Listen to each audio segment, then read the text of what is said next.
is the Leaders Anchor Show. Let yourself be inspired by real-world leaders and their experience. Sharing knowledge is what it's all about. Learning from experience. See what real-world leaders have to say.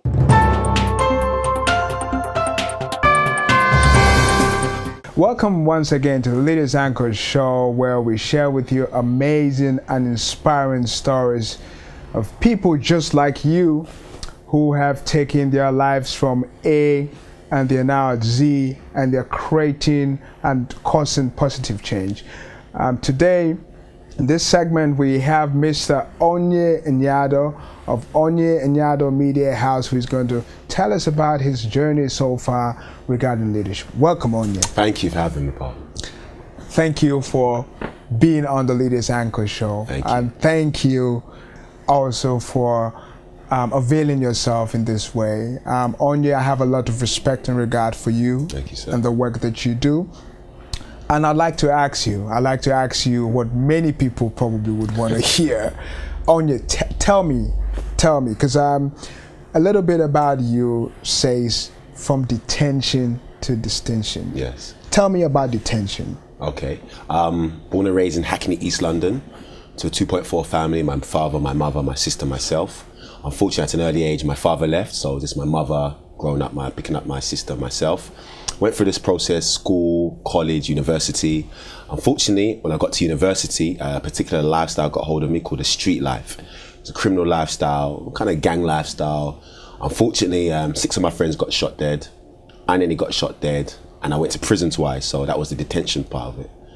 And then from then, came out of prison, went back again, lived a life of no purpose, lived a life of no vision, became a Christian in 2008, then became a leader, an entrepreneur, a speaker, an author, and became distinguished in my generation. So, Great. Tell me about a life of no purpose. How does it feel like having no purpose?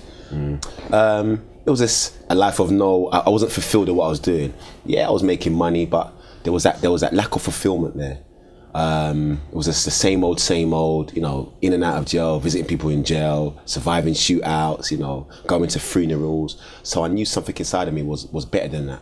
I knew I was better than this, sitting in a jail cell. I knew I was better than crying at my friend's graveside. I knew I was better than living that particular street life.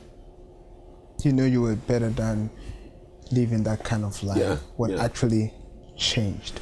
The defining moment was November the 2nd, 2008. I became a born-again Christian. And from then, that was the defining moment in my life.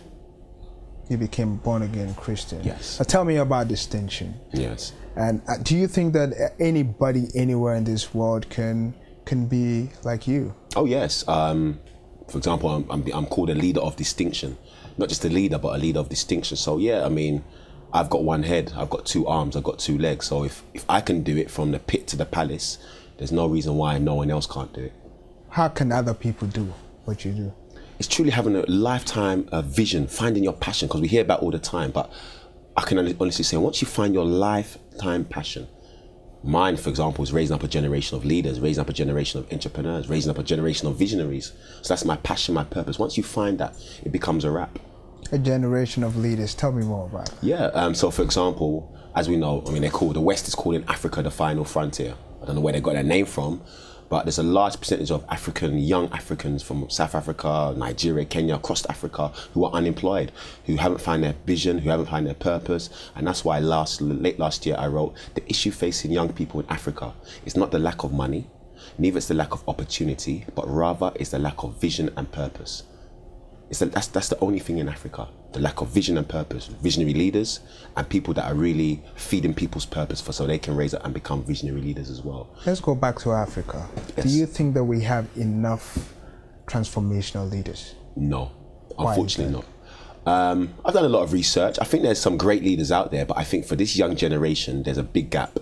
I've done a lot of research, and so someone might give them a title, peak performance leadership coach #1 in Nigeria, but they haven't got a website, they haven't got no material, they haven't got nothing. So mediocre can't teach mediocre because there'll be only one result. What do you think must be done to change this perception? If we need to raise a new crop of leaders? I think what must be done? we need to have visionary leaders who are established already, who know how to equip, inspire, change, train, coach, and empower a generation of young people. What do you think would be the way forward for Africa? I think it is really nurturing, starting from maybe primary school level, is really nurturing the life skills of young people all the way through school, secondary school, college, and even in an environment where they're in a work environment. Because even if someone's working a 9 to 5 or 10 to 6, they might not have found their life purpose. So one of my visions for next year, 2014, is to certainly go out there to make a real difference in Africa. Correct. How are you going to do it? Well, many people are looking to invite me out there. So I'll be doing through conferences, speaking in seminars, doing workshops on leadership, workshop on entrepreneurship, really equipping people, challenging people, teaching people, inspiring people to become leaders, entrepreneurs of distinction. Distinction. Well, I keep hearing the word distinction. Do you think that this generation is a lost generation? No, words are very powerful. To say they're lost, that means we can't find them. They're not a lost generation. They're a hungry generation. They're an expectant generation. I believe they want change. And if we don't become the change agents and bring change, then they will become a lost generation. But no, they're not a lost generation. They want to be searched. They want to be found. In how many ways do you think we can inspire this type of change? I think it's through teaching, education. It's through motivation, it's through inspiration, it's through thought leadership. It's becoming a reference point to the previous, present, and the future generation. That role model, that reference point that they can relate to, say, hey, Nelson Mandela done it, I can do it. Or Onyi Anyado done it, I can do it. Tell me what you've been up to this year, basically. Okay, it's been one of my best years thus far. Thankfully, Onyi Anyado Media House has now been recognized as a global brand. I received 2 awards in September. One was an award of excellence for leadership development, which I specialize in. The other one was Inspirational Personality of 2013. They were both the Nigerian UK-based Achievers Award. I've been speaking up down the country, getting my network, really blessing my generation. I've done a TED Talks that was very powerful. And this is my first TV interview of the year. So there's only 11 days to go into the end of the year. So it's not over until December 31st, midnight. What do you think would be the way to go for leadership anywhere in the world? I think I'm a person with definitions. I like to define what a leader is. So as I said earlier, a leader is a visionary, is a leader of excellence who sees what others do not see, who achieves for now but plans for the future, who positively impacts different generations and raise up other visionaries.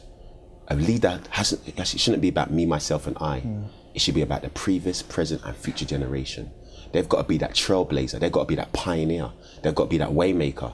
They've got to be that reference point of excellence, not mediocrity, because there's too many reference points of mediocrity. They have to be a voice and not a noise. There's too many people that's talking, and talk is cheap.